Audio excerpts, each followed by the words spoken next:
Eigentlich heißt es ja, eine Blauwasserjacht sei immer ein Kompromiss zwischen Wohnen, Segeln und Sicherheit. Wenn man jedoch dem glauben möchte, was man über die Sirius 40 DS liest, dann ist diese Yacht kompromisslos. Quasi die eierlegende Wollmilchsau unter den Fahrtenjachten. Ihr könnt euch also vorstellen, wie aufgeregt wir waren, dieses Boot nicht nur besichtigen, sondern sogar segeln zu dürfen. Auch wenn die Temperaturen an diesem Tag ca. 30 Grad unter unserer Wohlfühlzone lagen. Wir sind Markus und Julia und vor rund 1,5 Jahren tauschten wir unser Leben in der Großstadt gegen ein Abenteuer auf dem Meer und kauften ein Segelboot, mit dem wir nun die Weltmeere unsicher machen. Das ist so cool. Zuletzt stellten wir unsere Insieme an Land, um die Weihnachtszeit zu Hause mit der Familie zu verbringen, bevor wir unser großes Pazifikabenteuer starten würden. Es dauerte jedoch zugegeben nicht lange, bis wir wieder Sehnsucht nach Meer hatten. Und das führt uns hierher, an die Ostsee zur Sirius-Werft.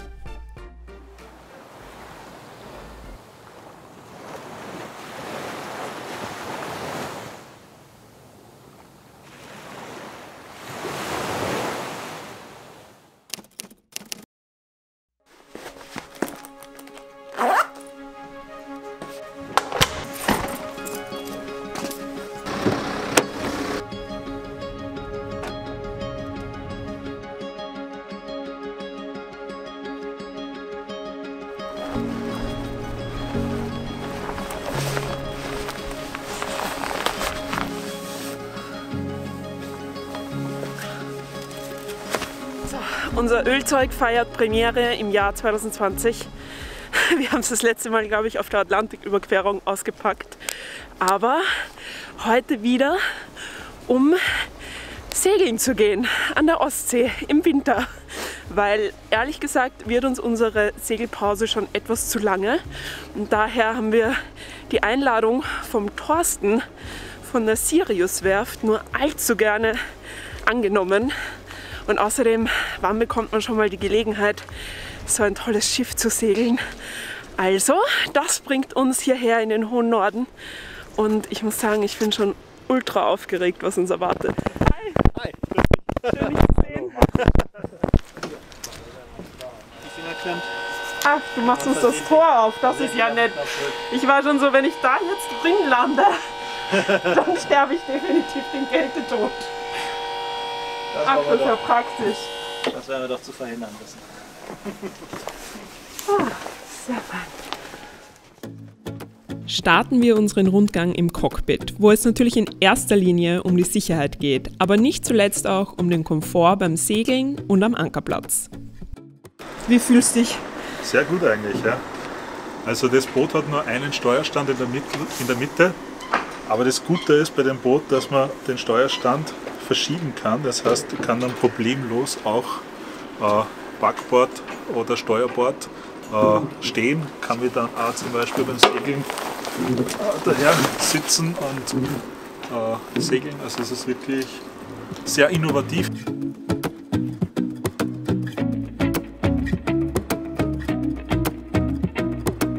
Wenn man da dann steht, dann hat man da im Plotter und weiter vorne hat man dann die Instrumente, wo man dann die Windrichtung und den Kompass hat.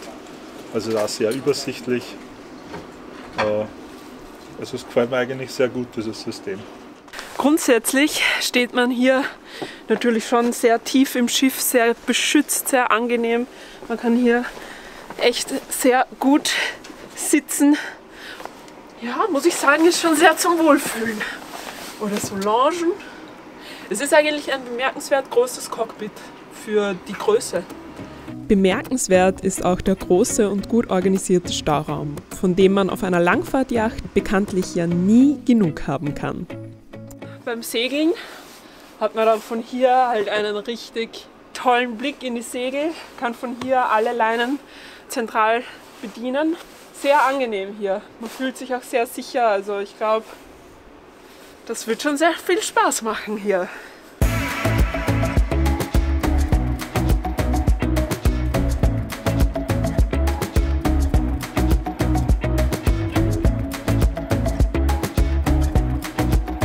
Was bei der Variante auffällt, dass das Cockpit relativ frei ist und nur so ein kleines Bimini da ist. Das liegt daran, weil die Großschot dafür sehr zentral, gut vom Steuerstand bedienbar in der Mitte sitzt.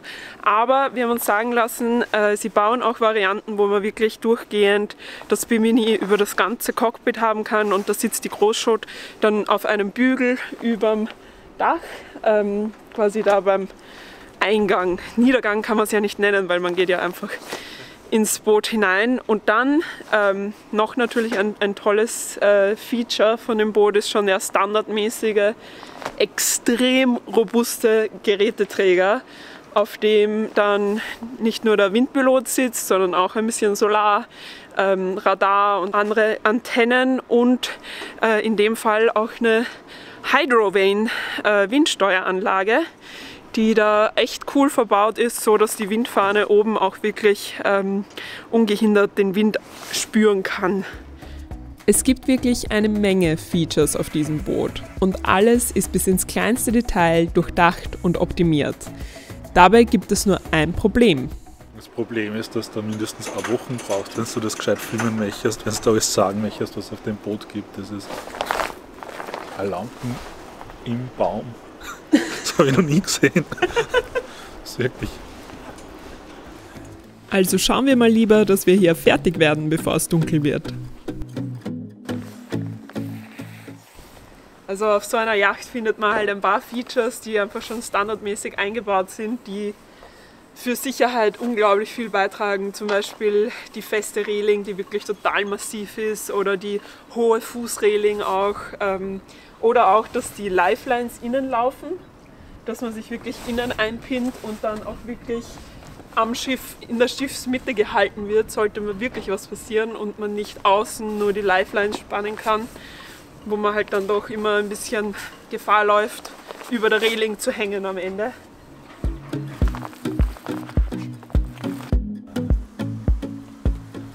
Die Ankerkette verläuft da unten.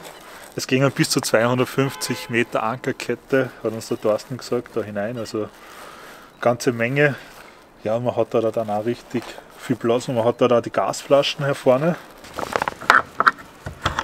So, bevor wir jetzt hier draußen einfrieren, schauen wir uns mal gleich den netterweise vorgeheizten Innenraum an. Der ist nämlich auch ziemlich beeindruckend und es gibt für 40 Fuß überraschend viel zu sehen und zu entdecken. Sehr schön da drinnen, sehr schön warm. Man kann natürlich auch noch die Luke aufmachen, dann kann man natürlich schön reinspazieren und es ist schön belüftet, aber in unserem heutigen Fall lieber keine Luft von außen.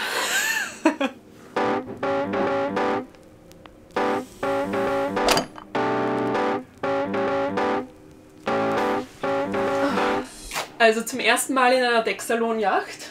Ich muss sagen, ich bin sehr beeindruckt von dem Raumgefühl, das man auch auf 40 Fuß gewinnen kann.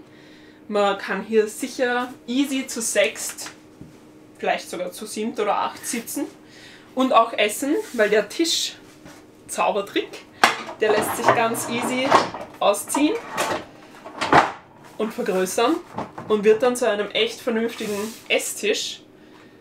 Und mit den vielen Fenstern und dem Licht, muss sagen, das hat schon was. Das kann schon viel.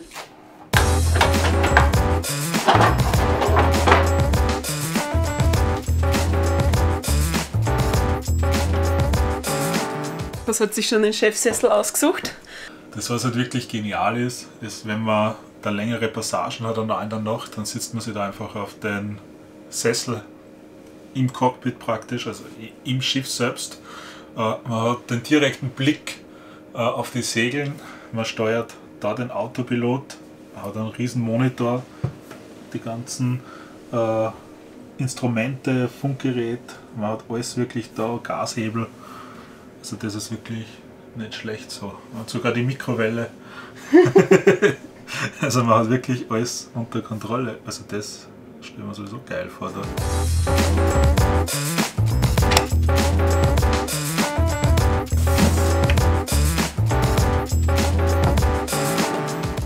Ja, eine tolle Sache ist natürlich, dass die Galley auch heroben ist und man dadurch auch immer in direkten Blickkontakt eigentlich mit dem Steuermann ist. Das macht natürlich das Kochen um ein Vielfaches noch lustiger und man ist dann auch immer gleich, ja, man ist einfach in der Mitte des Geschehens und man hat hier eigentlich eine ziemlich schön große Galley. Also ich bin damit sehr, sehr glücklich. Man kann sich auch wunderbar überall anhalten und hat da 2 Kochflammen, Backrohr und überraschenderweise einen Geschirrspüler. Also, und dann auch noch so einen großen. Wenn das nicht der Traum einer jeden Bordsfrau ist. Sehr, sehr, sehr cool.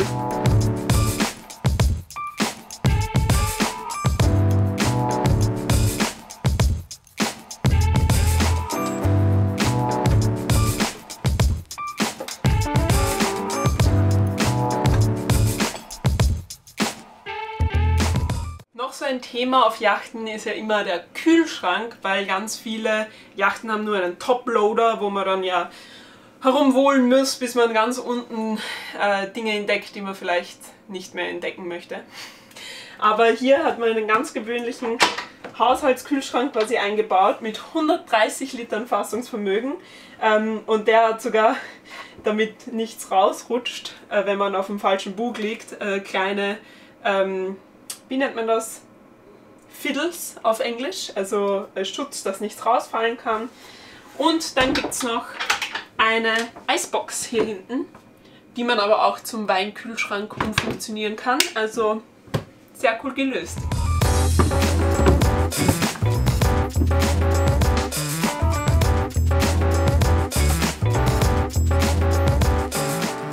Also dafür, dass das hier die Gästekabine ist, muss ich sagen, bin ich sehr beeindruckt, wie geräumig sie ist.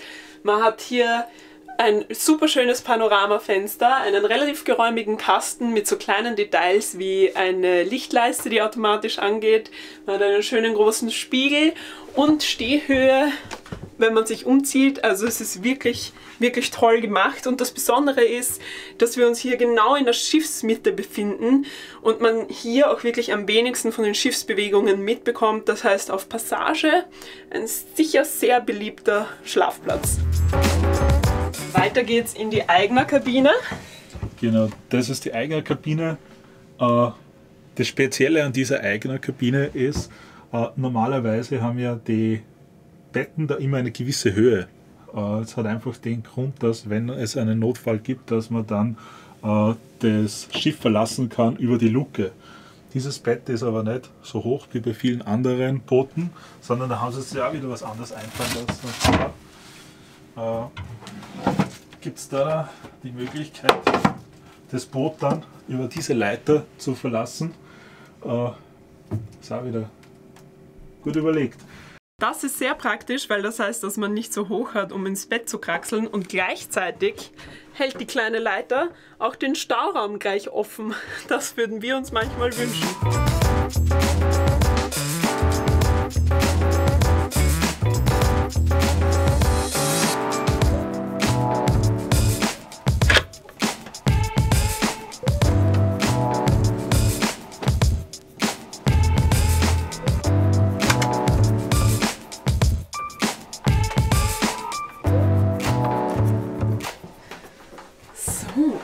Auch kein unwichtiger Raum, nämlich das Eigner-WC.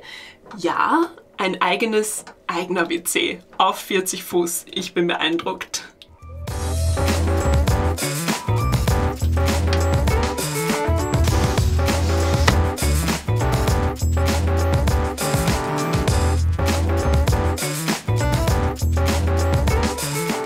Okay, wir haben das eigene WC gesehen. Jetzt stellt sich natürlich die Frage, wo ist die Dusche? Das zweite Bad ist auch wieder genau in der Schiffsmitte, also da, wo sich das Schiff am wenigsten bewegt beim Segeln. Das heißt, da kann man dann auch in Ruhe duschen zum Beispiel. Es ist genug Platz, also kann sich auch daher setzen beim Duschen. Der Markus ist doch 1,85 Meter groß und nimm's mir nicht übel, Schatz, aber jetzt nicht von zartester Statur. Also ist schon eine recht geräumige Dusche und das Schöne daran ist auch die Verkleidung der Dusche, nämlich ist die mit italienischer Keramik gemacht, was total pflegeleicht ist und ja, auch auf diese Dinge wurde hier geachtet.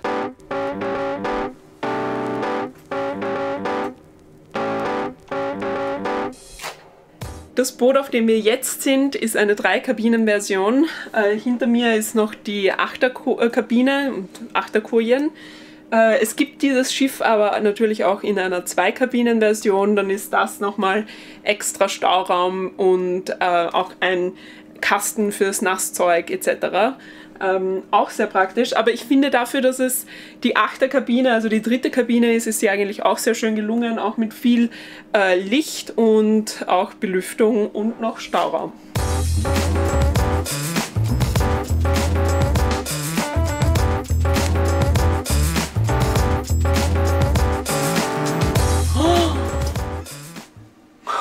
Das gibt's ja gar nicht.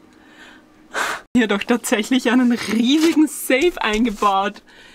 Ach, was man alles machen kann. Unglaublich.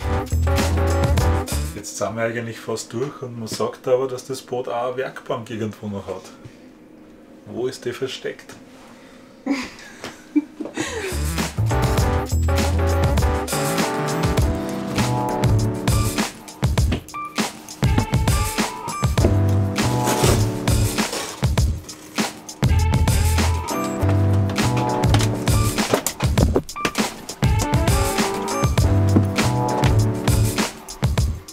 Und gerade wenn man sich denkt, wo kommen die ganzen Quadratmeter her, sitzen wir im Technikraum / Waschraum / Werkbank und also ich bin ganz schön begeistert und der Markus erst recht, weil wenn man alles so auf einem Platz hat, ist das natürlich schon sehr geil.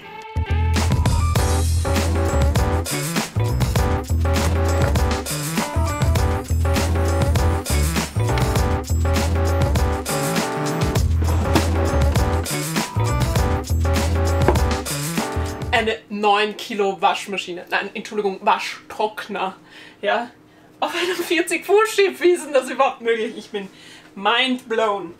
Und schau mal, wie viel Platz man da hat. Da hat man alles vor sich, man kann an allem super easy arbeiten. Man hat einen Schraubstock, habe ich den Schraubstock schon erwähnt? Und ich sitze auf der wohl phänomenalsten Werkzeugkiste ever. Die müssen wir jetzt schon noch herzeigen.